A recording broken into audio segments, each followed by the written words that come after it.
Hello everyone, welcome to the channel. Hope you're all having a fantastic day. So, have you ever gotten that sinking feeling? You know, like there's something sagging.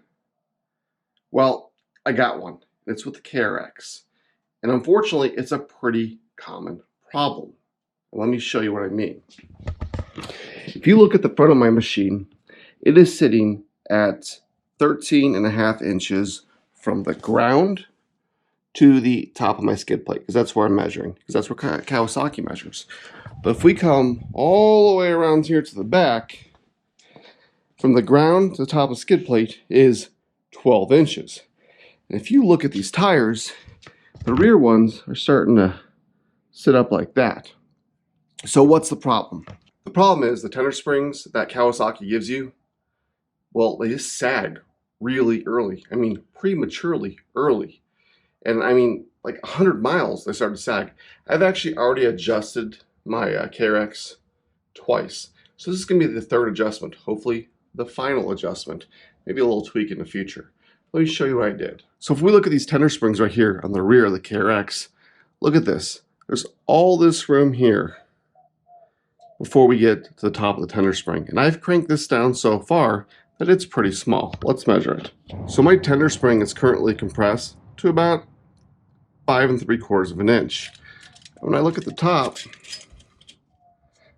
it's down to 8 1/4 inch down from the top of the shock body.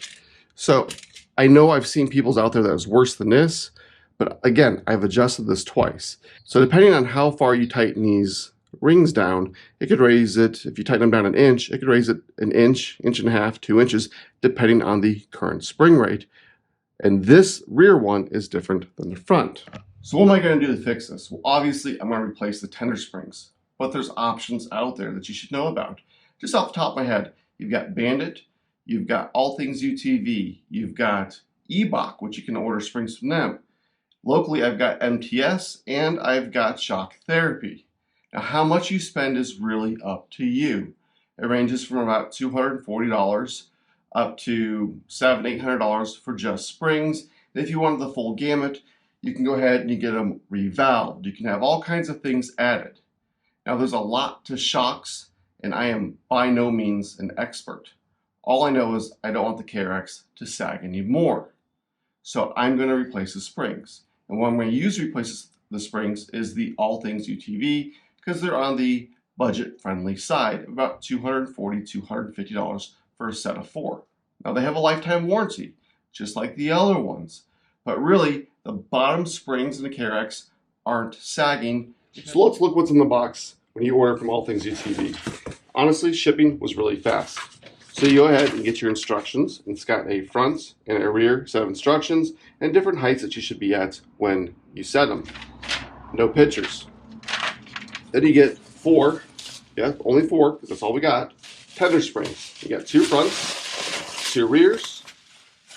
There's 1, which is the front. It's marked F for fronts. See what this one is. Another front.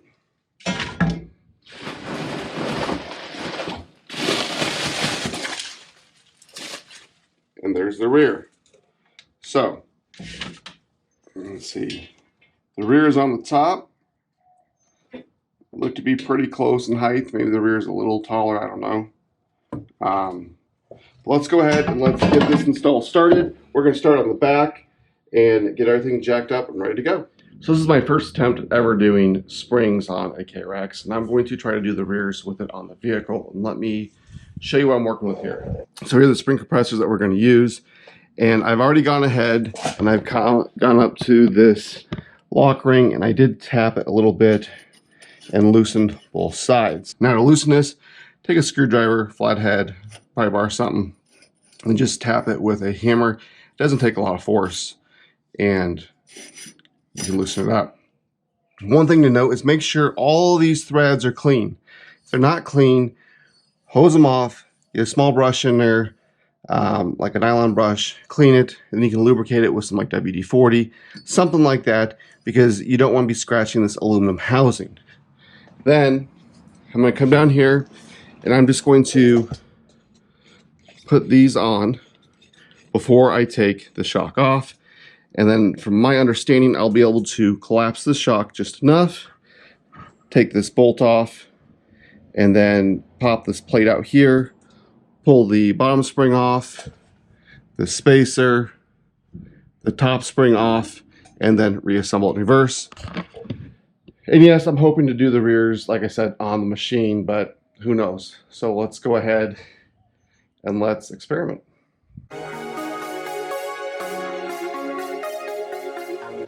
So as you can see, I couldn't get it off on the vehicle.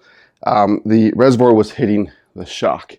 So I put it in the vise upside down, put a glove in here and clamped it down. So to take this off, mine was already nice and loose.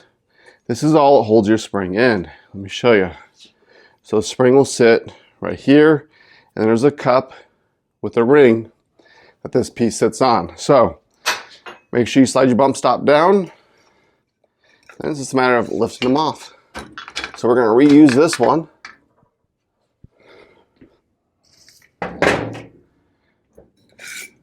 Take that off. And take the tender off. Now that I get everything apart, before I put the new tender back on and reassemble this, I'm going to go ahead, I'm going to wipe this down. There's still some sand up here from my first dune trip, so I'll clean it up real quick, and then we will reassemble this. So looking at these before I reassemble the rears, if you look, it looks like the All Things UTV is about 1/2 inch, 3/4 of an inch taller.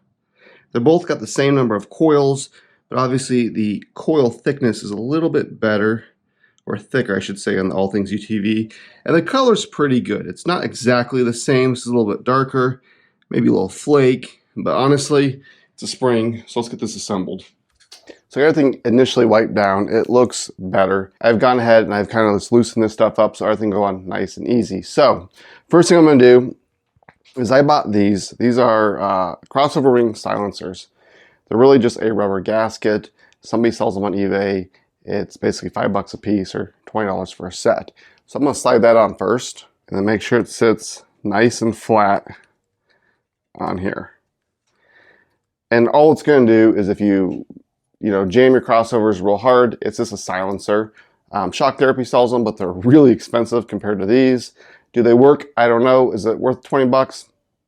It's for you to decide, but I went ahead and did it. So now I'll take my new rear spring. As you can see, it says R. Remove this. We'll slide that on. Go ahead and put this piece back on. And then we'll put our spring back on. And we'll put this top piece back on. So now we're going to take these spring compressors off to put it back on the vehicle, and then we'll do the final adjustment when all the weight is on the vehicle on the ground. You want to make sure everything is nice and seated on here, and then we'll adjust the crossover rings and these lock rings. Now, one thing to remember with these lock rings is every inch you adjust them with the All Things UTV springs, it adjusts the ride height 2 inches. So if you're at stock ride height, like I was, and it was sitting at 12 inches, well, I need to get it up to 14. So if I adjust these by 1 inch, it'll raise it to 14. So you want to get it back to that stock ride height. So let's go ahead and get this back on the vehicle and get the other one done. So the rears are done and put back together. Now I have not tightened these top rings, obviously. So let's go ahead, let's lower the jack. Get that out of the way. Obviously that's not the right height. I need to settle the springs, pull this forward and back 3 or 4 times, probably all the way back to the Pioneer over there and forward, just to get the tires to settle. Then we'll start doing some measurements and adjustments. So let's get that done.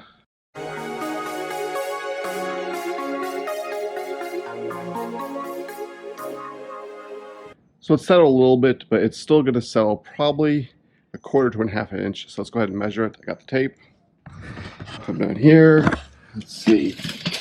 So about 15 3/4, and I'm going to right there.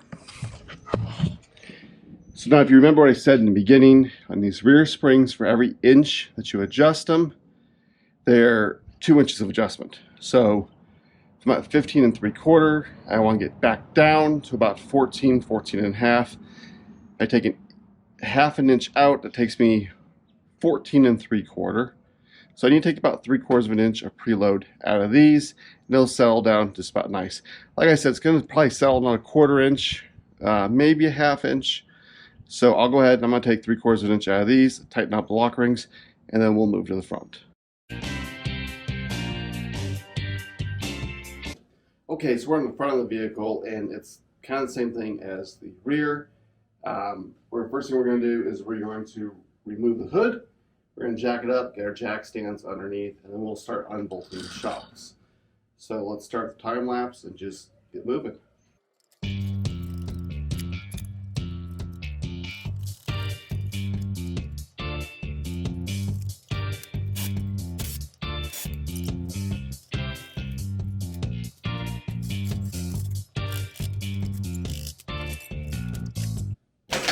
There's one.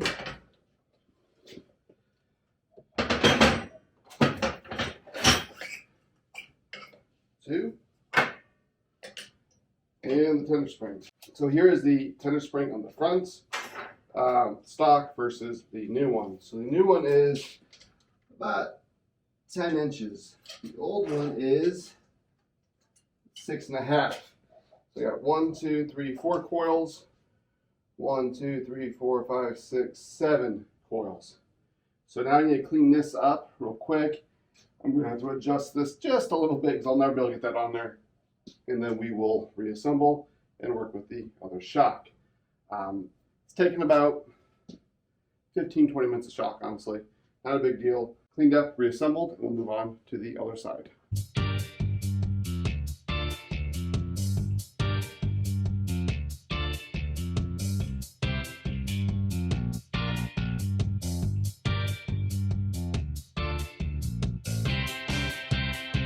So the last few things we're going to do is lower this down.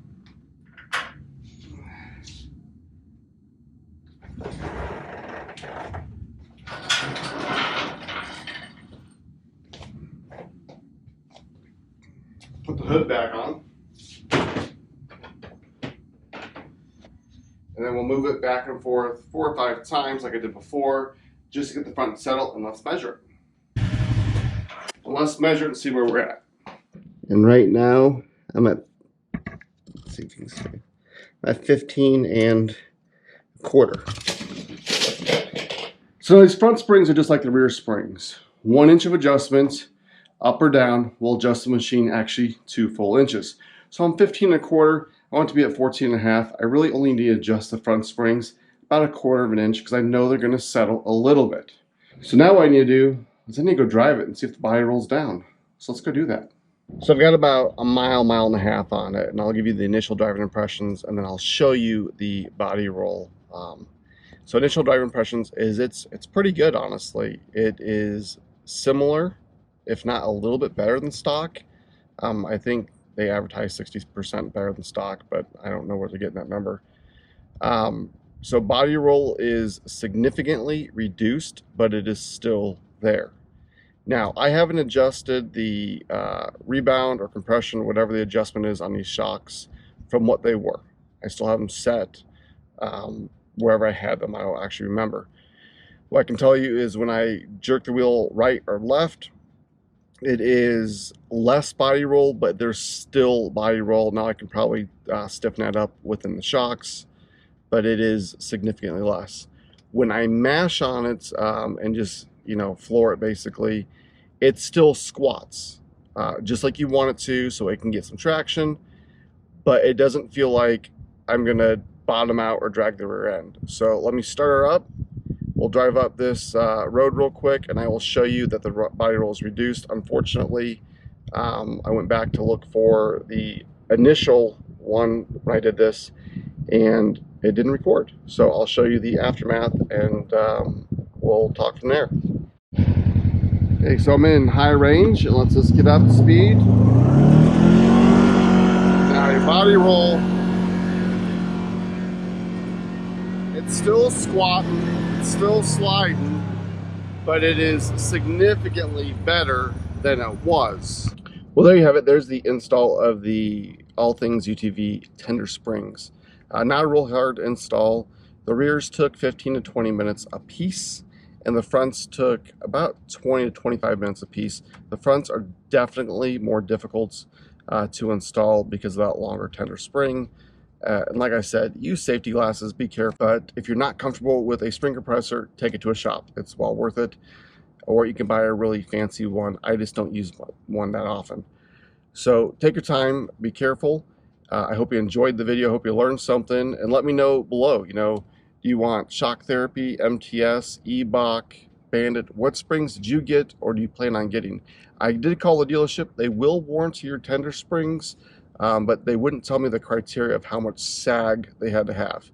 And it's just a Band-Aid because they're going to put the same things on and it's going to sag again within the first 100 miles. I have 480 miles on this thing and I've adjusted them twice before I went ahead and just replaced them. So don't forget to like, share, subscribe, and until next time.